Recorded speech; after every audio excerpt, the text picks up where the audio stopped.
యేసుక్రీస్తు నామములో పరిశుద్ధాత్మ ఆశీర్వాదమును పొందుకుంటున్న ప్రతి బిడ్డకు హృదయపూర్వక వందనాలు తెలియజేస్తున్నాను. ప్రతి దినము కూడా పరిశుద్ధాత్మ ఆశీర్వాదమును పొందుకుంటున్నారని నమ్ముచున్నాను. ఎందుకు అంటే ఈ చివరి దినాలలో ఉన్నాము. ప్రతి దినము ప్రార్థన చేసుకోవడం మనకెంతో అవసరం. ప్రార్థన మనకు ఒక ఆయుధము. ఆయుధం లేకుండా బయటికి ఎవరు కూడా వెళ్ళొద్దు.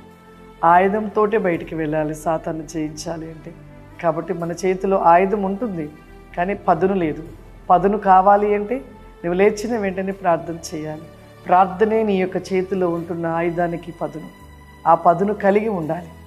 ఈరోజు పరిశుద్ధాత్మ దేవుడు మనకిస్తూ ఉన్న వాగ్దానము దావీదు రాసిన కీర్తనలు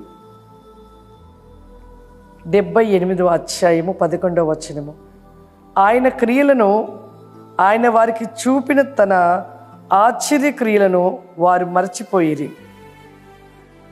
ఆయన క్రియలను చూచి ఆ క్రియలను మర్చిపోయిరి.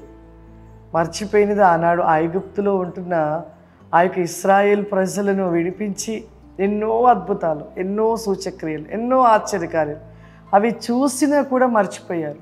అంటే ఆనాడే కాదు, ఈ రోజుకైతే ఈరోజు జరిగిన అద్భుతాన్ని రేపటికే మర్చిపోతున్నాం. దేవుడు మన పట్ల మరణ పడక నుండి లేపి సజీవులుగా నిలబెట్టినా కూడా తెల్లగా మర్చిపోతున్నాం. లోకములో ఉన్న వాటిపై పరిగెడుతున్నాం. ప్రియులారా, నిజంగా ఈరోజు మనం ఇలా అందరము కూడా ఇలా ఉన్నామంటే దేవుని కృప. ఎన్ని అపాయాలను తప్పించి దేవుడు రక్షిస్తున్నా కూడా కృతజ్ఞత లేని జీవితాన్ని జీవిస్తున్నాం. అసలు మన కృతజ్ఞతే ఉండట్లేదు. కృతజ్ఞత అంటే చాలామంది అనుకుంటారు కృతజ్ఞత కానుకలు చెల్లించాలి, కృతజ్ఞత అర్పణలు చెల్లించాలి అంటారు. కృతజ్ఞత కలిగి ఉండుట, దేవుడు చేసిన మేలుని ప్రతి దినమును నెమరవేసుకుంటూ కృతజ్ఞత కలిగి ఉండుట. కృతజ్ఞత కలిగి ఉండుట అంటే అనేకులు కృతజ్ఞత అర్పణలు అవి ఇవ్వడం అని అనుకుంటూ ఉంటారు, కానుకలు. కానీ దేవుని ఎడల దేవుడు చేసిన మేలును మనం అనేకులకి చెప్పుచు వాళ్ళ దేవునిలోనికి నడిపించుట ఒక గొప్ప కృతజ్ఞత. అనేకులకు మీ పట్ల జరిగిన మేలులను బట్టి, మీ పట్ల దేవుడు చేసిన కార్యాలను బట్టి అనేకులకు తెలియపరచుటే గొప్ప కృతజ్ఞత. అంతేకాని ఆయన కృతజ్ఞత లేని వారిగా ఎలా ఉంటున్నామంటే ఇవాళ స్వస్థత పొందుకొని రేపు చర్చి మానేస్తున్నాము, మందిరానికి రావట్లేదు, ఇంకా దేవుడు కార్యం చేసేసాడు, ఇంకా అయిపోయింది. అలా ఎంతమంది దేవుని మోసపరిచేవారిగా ఉంటున్నాం ప్రియులారా. అది చాలా తప్పు.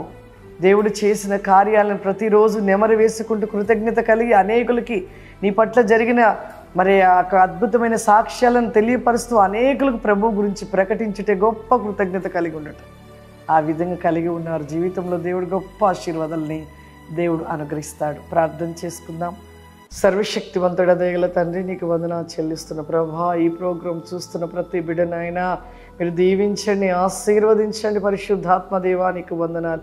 నీ ఆత్మ వేకమైన కృపరి కావలి మై శాన్ బి గోబ్రి కాంది లిస్టల్ బికా ఫ్లవరిమా వై గ్రోస్ టబా శాంది లిస్టల్ బి షల్ బికా ఫ్లవరిమా. ప్రతి వేకముని మీ ఆత్మ వేకము చేత నింపండి, మీ అభిషేకము చేత నింపండి ప్రభా.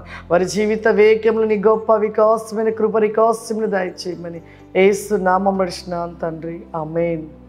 God bless you. దేవుడు మిమ్మల్ని దీవించును గాక. ఆమేన్.